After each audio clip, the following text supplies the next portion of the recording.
Our guest lecturer tonight is not an ordinary man.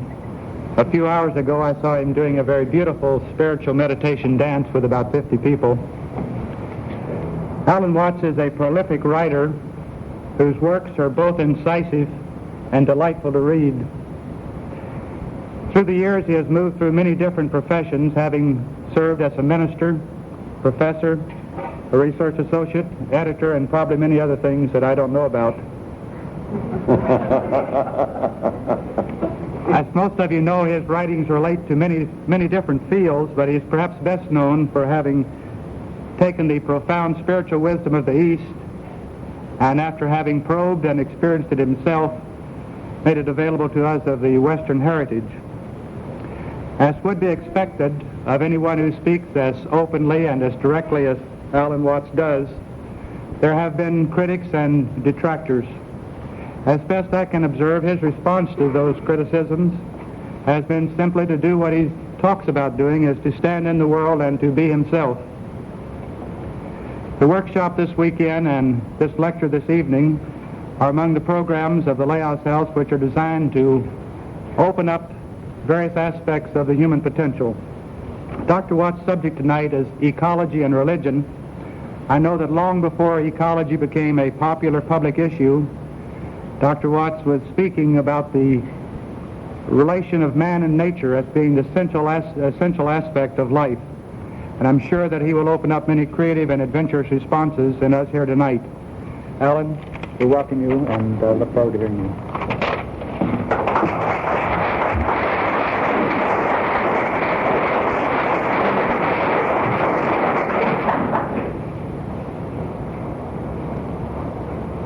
I suppose most people now know what ecology is, but just in case there are some people in the audience who don't, I should explain that ecology is that branch of science which deals with the relationship between organisms and their environments. The word is, of course, Greek, ekos, meaning the house or the household, loios, meaning the rationale of it, as in economics, which is a similar word. Ecology arose in Western science for this simple reason, that when you try to describe completely the behavior of any living organism, you find that you cannot describe the organism without at the same time describing its environment. And that led to a very interesting thought, that the idea of a separate organism is false.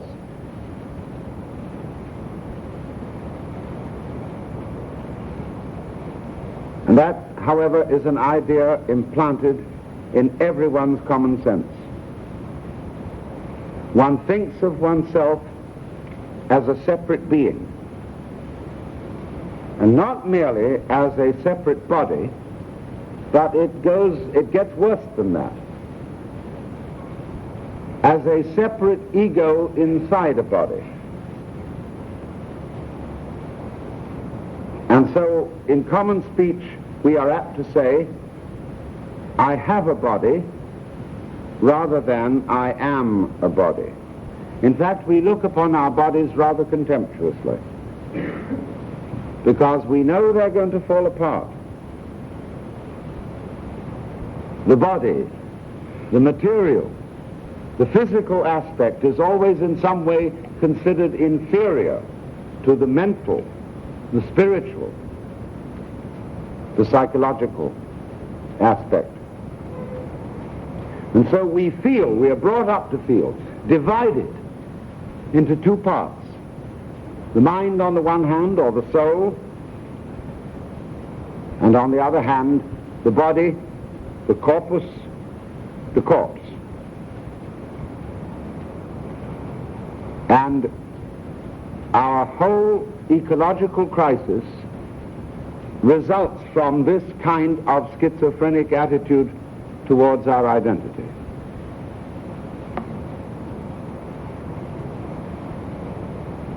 Now, what is the ecological crisis? It is this. We'll just add it up by title. The human world is dangerously overpopulated. And this overpopulation is the result, to some considerable degree, of our progress in medical sciences.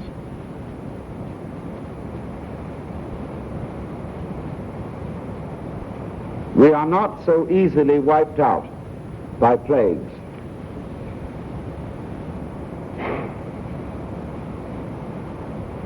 At the same time, our overpopulated and technological society is eating up the earth at a fantastic pace, so that people who study, scientists who study food problems, predict that by the year 1975 there will be a worldwide famine unless we can increase the production of food by 25%. It will be possible, but quite difficult, to increase the food production by 2%.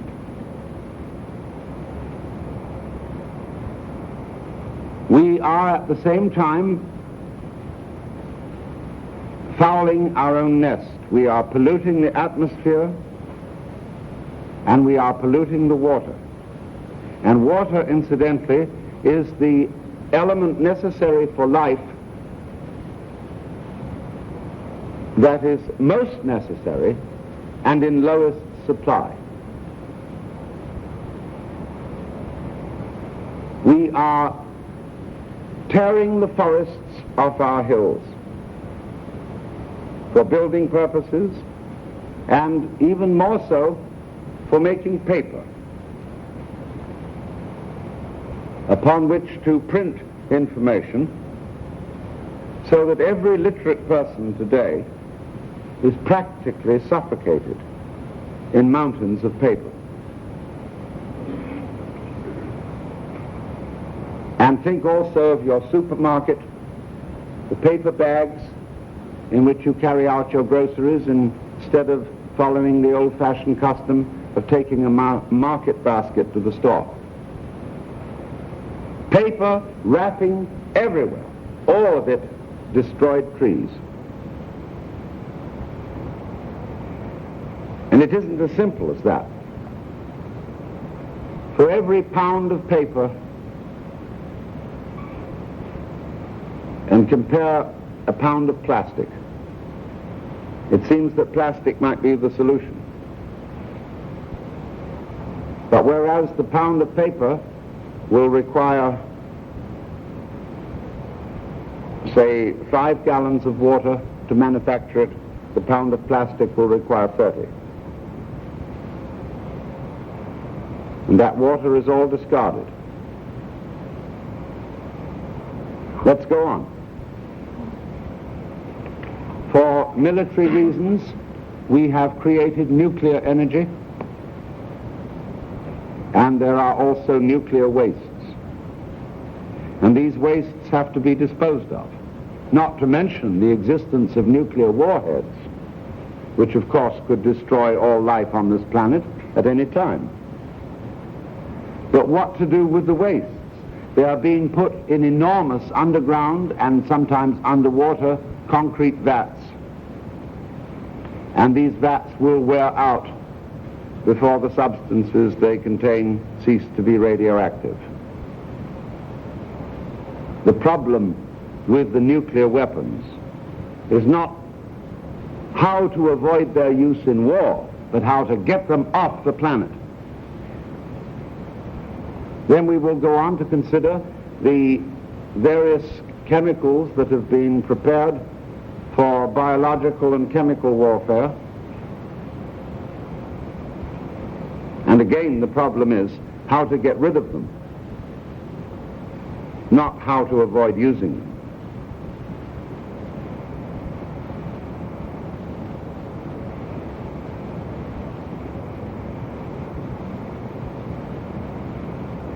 Now, any one of these problems that I've mentioned, taken alone, would be a serious threat to human survival. But taken all together, where are we? We're insane. And this problem of man in relation to his environment overshadows every other political problem. It isn't just that, as you might say, a president of the United States suddenly gets alarmed about man's relationship to his environment and uses it as a political gimmick to divert attention from racial relations. It isn't like that. It's like when Tweedledum and Tweedledee agreed to have a battle. Just by then flew a monstrous crow, as black as a tar barrel, which frightened both those heroes so they quite forgot their quarrel. That's what's happening. In other words, all the traditional political problems, as to whether you're a Republican or a Democrat, a right-winger or a left-winger, a capitalist or a communist, a pale pink person or a dark brown person, are absolutely obsolete, because it is highly possible that the human race will not survive beyond the year 2000. So wake up if survival is important. Maybe it isn't. Maybe all stars were originally planets, whereon there developed intelligent life which discovered the nucleus and its secrets and just blew itself up. Maybe that's how things go. It's like saying a chicken is one egg's way of becoming other eggs.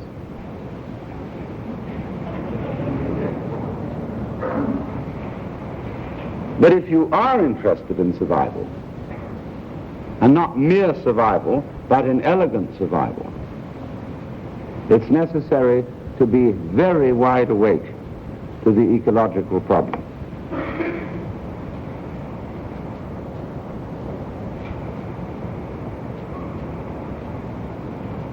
There is a historian of science by the name of Lynn White, who's a professor of history at UCLA.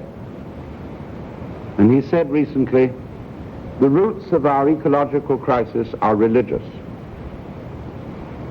And therefore the solution must also be religious, even if not called by that name. And I would like to go first into the reasons why the roots of this crisis are religious. Technology as we know it has emerged out of a certain philosophy of life. And the foundation of that philosophy is a distinction between symbols on the one hand and reality on the other. You might say words and events, map and territory, money and wealth. Now, isn't it obvious that a word is not what it represents?